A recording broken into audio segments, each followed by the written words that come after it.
Now, it's one thing to learn a new technology and or understand the features that are available to you, but it's another thing to make it practical.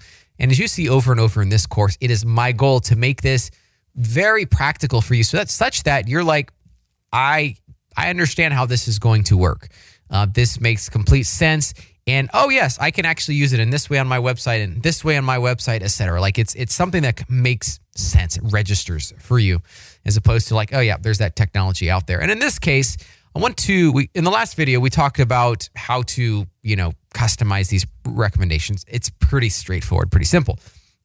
In this one, I want to provide a couple of recipes that will be helpful for you in getting started.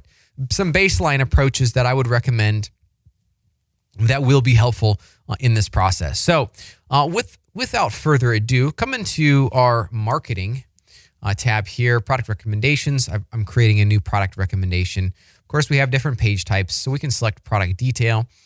We have a couple of options here. One of my favorites is view to purchase conversion. You'll notice here in my environment, it's only 8% ready because I literally don't have much data inside this environment. But we can select it and we still see some products here over on this side. Not a huge number. Normally we do. I think it's just a little bit slow right here. But this does, this should normally populate, as we saw here in the last videos. The idea here is that these are products that are much more likely to convert. And if we can present these to the customer, we have a higher chance of the customer purchasing these specific products. There we go. It actually works for the homepage. That's great. We have more like this. The idea is to identify similar products. And again, this comes back to some strategy here. So, product page, a good portion of the visitors, or at least the referral visitors to product pages, would be likely from a search engine.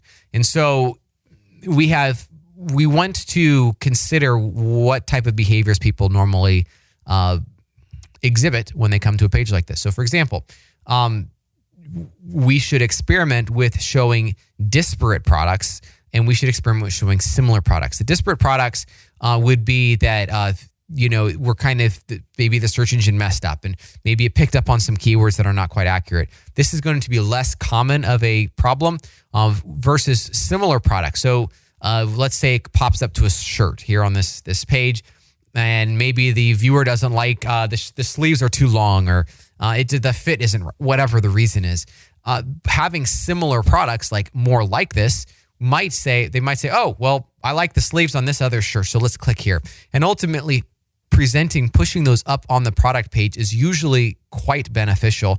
Again, the idea is to keep people on our website, to help them walk through this journey on their website, as opposed to very quickly bouncing or clicking back off of this page. And we have options like trending.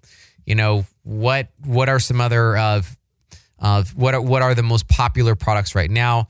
And ultimately, we do also have recommended for you based off of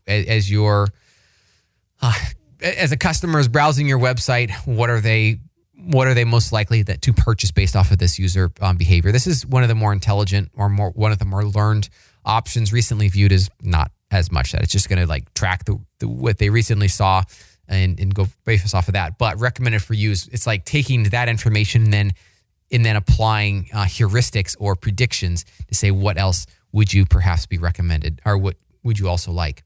So again, this covers pretty much the first few that I recommend. And again, the actual names are down in the notes below this video. But then we have Page Builder.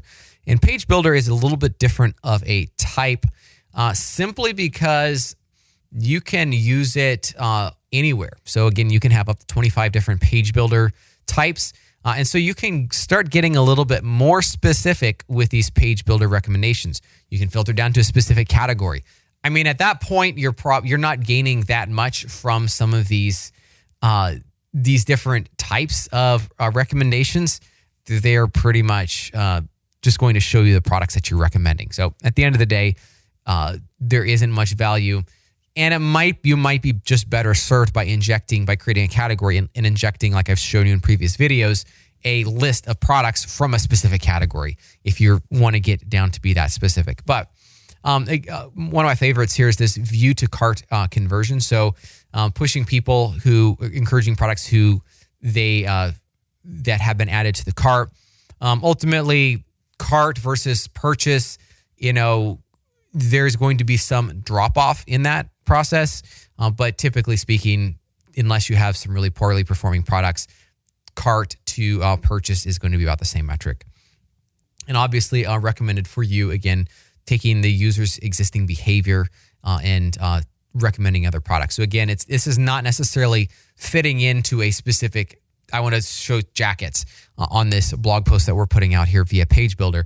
No, instead it's like, hey, here's some other, just at the end of like a blog post, here's some other products, or maybe just injecting it into the middle, customizing a block to say, hey, here's some products that you might find interesting as well.